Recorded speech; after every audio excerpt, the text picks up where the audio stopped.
Hey, good morning, everyone. Morning. Hopefully everyone's well. Let me know if I'm coming in loud and clear. Let me see if I've got all the right things selected here. Let me see.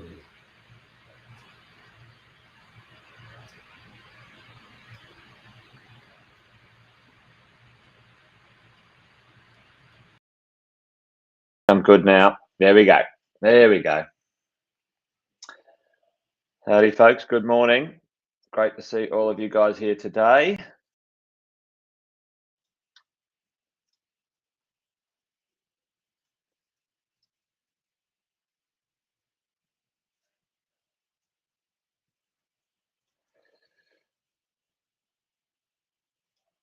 I think it's all good. Anyway, there you go. Hey, morning, everyone. Welcome to another Wealth Coffee Chat. Jason Whitten here.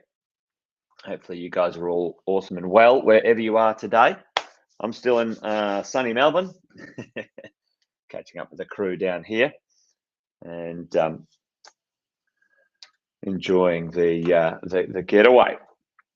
It's a curious thing, interestingly enough. At the moment, there's lots of information flying around out there as property investors, and this is certainly an interesting time to make sure we understand what's going on with our cash flow. And today in our Wealth Coffee Chat, I thought we'd sort of talk about the world of cash flow and you know, the idea that we got to make sure we understand the ins and outs of our income streams and how to analyze them as we go along. So, welcome to another Wealth Coffee Chat. For anyone who's new, so give us a shout out in the chat. Say g'day. But bit of a shout out this morning to all of you guys on. Brendan, Warren, Chinmay, good morning. Nigel, Aaron, Bridget, Warren, like I said, it's James, Shabul, Nicole, Jeff. Good morning to all of you guys. Great to see you guys on this morning. Fantastic to have you here. If you are new, Jason Whitten's my name. I think I said that before. Been property investing over 20 years myself. Coaching property investors, maybe just like you, to go the distance, create a property portfolio you can enjoy later on in life. Real estate's a slow investment vehicle, folks. Certainly residential property investing is slow and steady, wins the race. It's the tortoise, not the hare. That is for sure. Takes time to mature, just like a good wine, I suppose. And if you're here for get rich quick, keep moving on, because that doesn't happen in residential real estate. Let me tell you, I ain't seen it. And I'm not interested in talking about it, nor am I interested in thinking about it when it comes to residential real estate. There's other ways to create wealth in more accelerated capacities, businesses, and so on. But that's not what residential real estate investing is about. It's about using a very solid, reliable investment vehicle to park and magnify your wealth into the future. Very, very, very reliable. Matter of fact, I call it the most reliable income stream on the planet. There is no other asset on this planet that is as reliable as residential real estate. residential real estate. Let me know if you think there's one that's more reliable in the chat. That'd be interesting, because jobs aren't, businesses certainly aren't, shares are certainly not. I can tell you that. Yeah, residential real estate, the most reliable income stream. But let's talk about that income stream today, because negative cash flow or negative income streams are not a good idea. And I want to talk about what that means to us as investors today.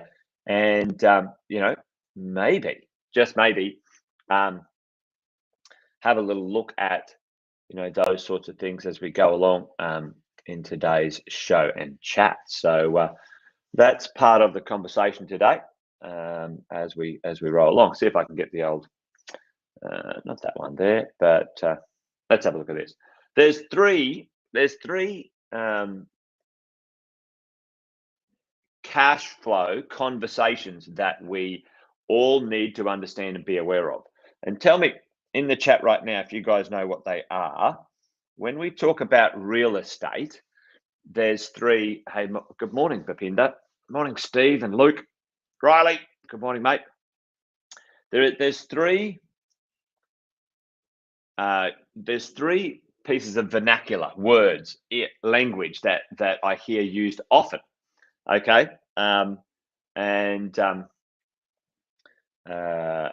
I want to sort of work through those today, and then we'll do some positive, negative, neutral. Yeah, I like that. I like that. Yeah, Bahan, like that indeed. So we have this kind of like negative cash flow. Okay, negative cash flow. And then over here we have positive cash flow. And in the middle, the neutral conversation, Bahan, which is kind of there. It's positive cash flow after tax. Okay, so this is kind of our conversation today. Okay, so negative cash flow, which means so negative cash flow. So over here, this means your rent comes in. So let's say you have your rent come in, and that is $10,000. $10,000. Your expenses are $20,000. Okay, so your negative cash flow $10,000, and your gross or your net income is negative $10,000. Okay, so it's pretty straightforward. Okay, so everyone kind of gets that. Okay, happy days. Now, let's go over here and go. Rent, $10,000. Your expenses are, $8,000, and your income is positive $2,000. Okay, so you can see the extremes. That's pretty straightforward and easy to understand, right? Now, how does it work in here? Tell me, and I'll just talk it through, right? So the conversation I've heard a lot of people say are negative gearing. Okay, negative gearing. Now, negative gearing is awesome. It's wonderful, perfectly fine. It's just a process of offsetting some of the taxes you as a PAYG earner pay to the government. And because you are investing in your future, and more importantly, investing in something that the government then, like if for your own financial independence, the government doesn't have to worry about you on the pension in the future. This is kind of very broad terms, folks, very broad terms.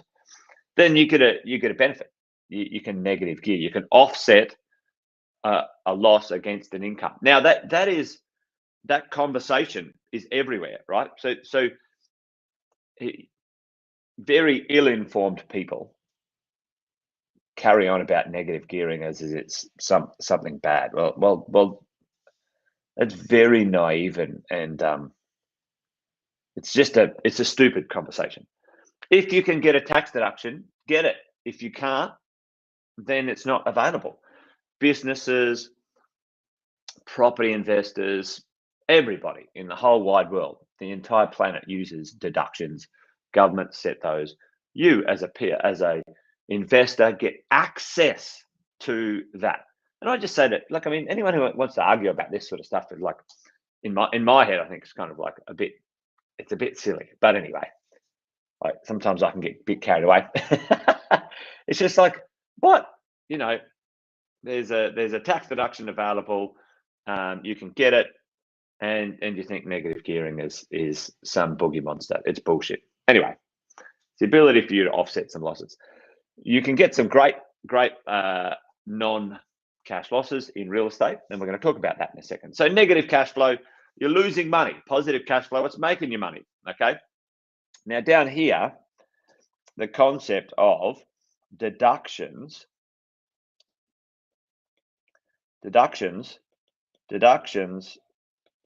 comes in, right? So, you know, if you had some deductions in here, in accounting terms, it'd be recognized a bit differently, but I'm just going to talk about deductions, and the one we're going to talk about is depreciation. So if you had some losses, let's say $5,000, then you could offset those losses against income, especially your personal income, and get some taxes back. Okay, depreciation. We'll talk about that in a minute as we go along. So you might be able to get, let's say you had $5,000 worth of losses. You added back, let's say $1,000 worth of like real cash for tax flow, real cash back for after tax, and your property now like technically is $9,000 negative. Over here, you could add back you get $5,000 worth of deductions, you get $1,000 back, and now you turn this property into positive cash flow, $3,000 after tax. Okay, that's kind of the version of negative gearing. So this is the world that we can have. Obviously, over this way is fantastic. That way usually is not. And then positive cash flow after tax. Your rent comes in. You got $10,000. Let's say your expenses are 9,000.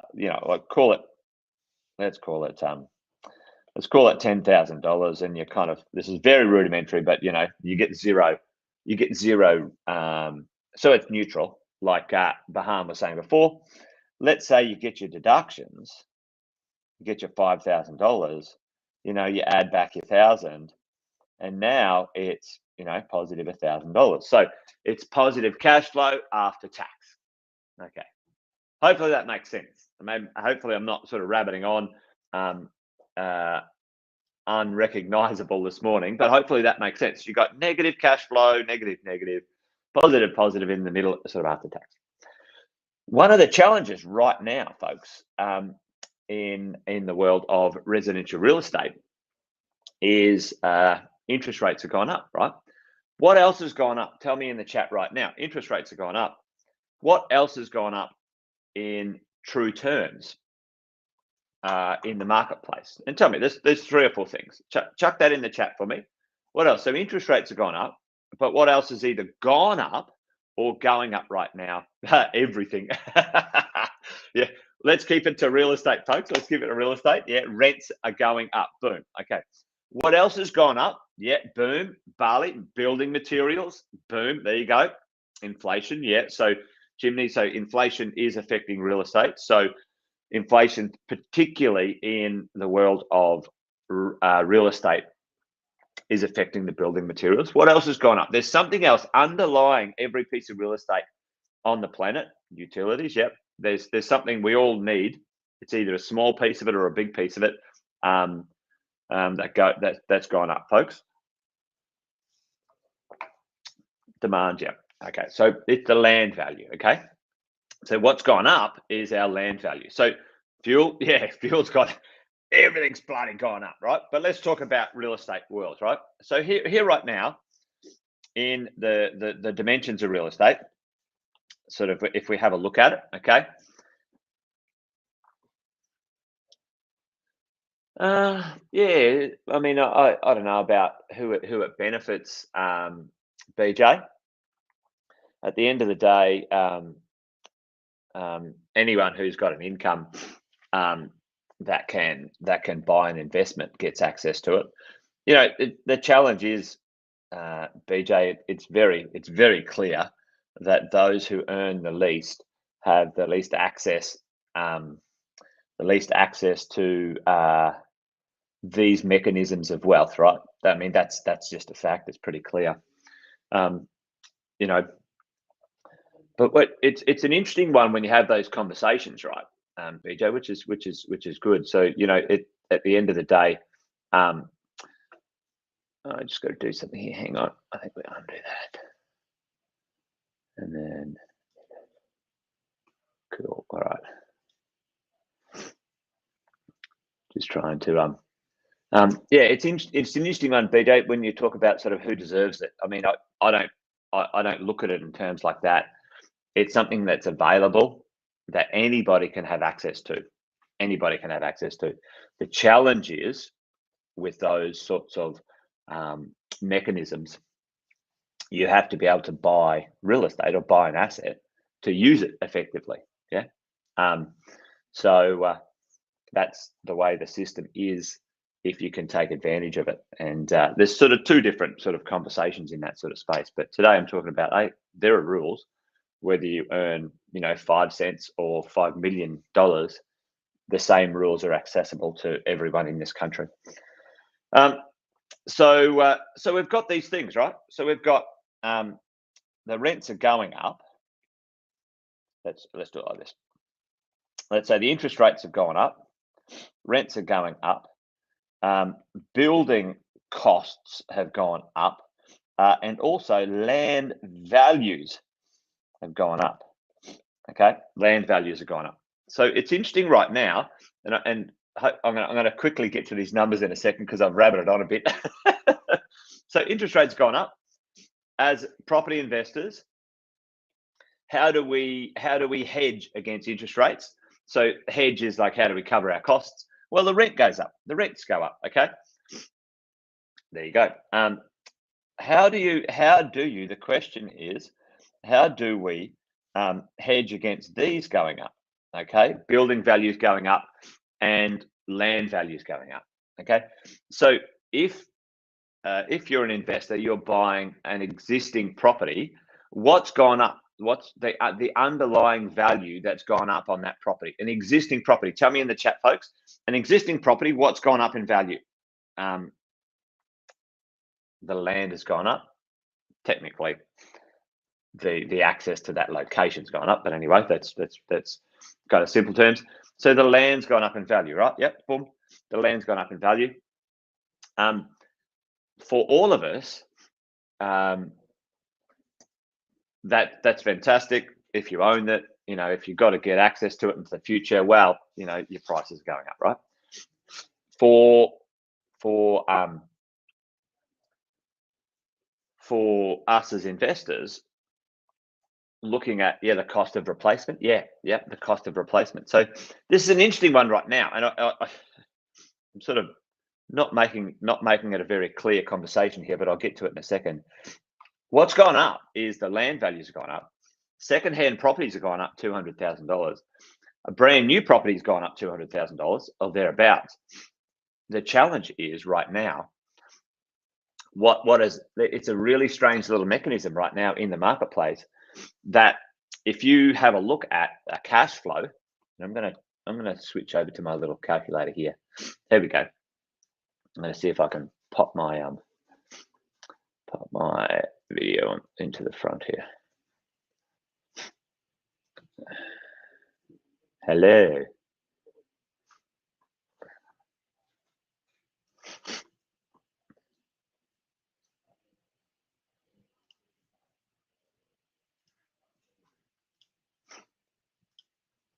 See if I can resize this. No, I can't. Anyway, not going to be today, folks. Anyway, you can see in here, like, and I might circle around on this actually. Tomorrow, I'm going to do this tomorrow. I'm going to do this tomorrow because I've run out of time and I want to do this right. Rates go up, land tax goes up. Exactly, bye. So what's going on now, folks, is building prices have gone up, depending on where you are. pretty significantly, anywhere from $70,000 to $100,000. And for you and I, as investors, if we buy new, we get the benefit of that. We actually get the benefit of that. How do we get the benefit? How does that? This is kind of a hedge. If our building price has gone up, what do we get to do if we're structured correctly with that building price or that building cost in our cash flow, folks? Tell me right now. How do we offset that? How do we get? Matter of fact, it increases our cash flow. Chuck that one in the chat for me right now. Tell me. Yeah, more deductions. Boom. Exactly. Brendan, Bahan. Yep. Depreciation. Chimney. So tell me. And this is a really curious thing right now because I'm seeing it everywhere.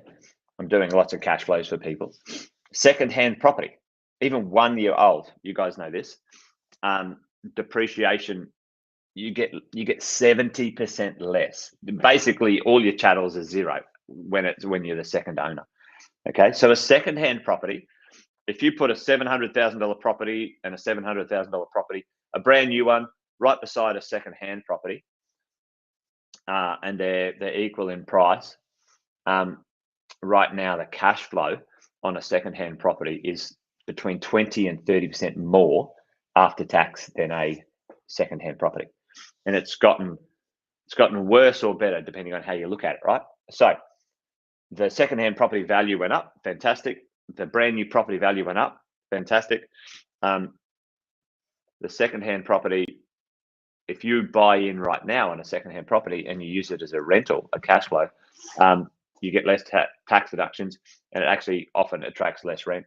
So it's really interesting at the moment, interest rates, land, and pricing, how you hedge that, how you manage your costs is actually really quite difficult. And second-hand properties are more prone to be negative cash flow as you go along. So there you go. And like I've always, not always, but mostly bought new properties in the past. I've always just enjoyed that because I've always wanted to offset my taxes and manage my cash flows and all that sort of stuff. So, but it's interesting. Do your math on that. You guys have got the calculator. I might do that tomorrow. I'll hook into the calculator tomorrow. But it's really interesting. If you're in our mentoring group with some of the builders, builders do go bust, unfortunately, and right now is not the only time builders go bust. Builders go bust all the time. You just got to understand who to build with. It's something that you've got to navigate. Whoever that was, give us shout out your name in the chat there. We've built thousands and thousands of properties over the years, and we've learned a few things about builders. Certainly, small builders and cheap builders are the worst ever to deal with. A lot of people shop on price, and price is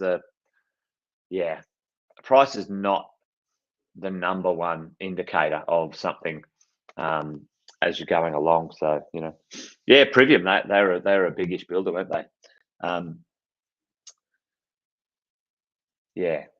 It's an interesting time at the moment. There's a few things to do with building. If you don't like the idea of building houses, you can be part of a townhouse or an apartment conversation. There's a few different ways, but I might dive into that actually. That's a good one about the building and the builders and stuff like that. We've had a few builders over the years. 22 years doing this, we've had a few builders fall over, and unfortunately, it's really annoying. But if you're doing it right and you've got the right insurances, you'll get through and out the other side. Give us a shout out if you need a hand on that one. Happy to catch up with you and have a yarn if you're stuck. Whoever you are, let us know your name, and more than happy to chat with you at some point, point you in the right direction. Anyway, I think that's it, folks. I think I'm done today. But the point of my conversation today was really that um, um, keep an eye on your cash flows and really think about what affects them going forward. Because for all of us, as interest rates rise, we want to be able to hedge our bets against it. And I'm extremely bullish on the rents, folks. Like the rents are going absolutely ballistic in many areas, and it's only going to get worse slash better depending on which side of the fence you're on as we go along. So there you go. All right, I'll just stop rabbiting on now. Yes, Bob, Wealth, Wine and Wisdom is back. We are kicking off in July. We've had a little break. We've had some crazy travel on, and we'll be back at it, mate. So look forward to catching up with you guys with a cheeky bottle of wine. All right, team. You guys be awesome. Be well. Thanks for joining me today. I know it was a bit bitsy today, but there you go. Anyway, it was just a bit of a yarn today. There you go. Hopefully it's useful. All right, folks. That's it. Better let you guys go. Go well. Take care. Join me tomorrow around about the same time for another Wealth Coffee Chat. Bye, folks.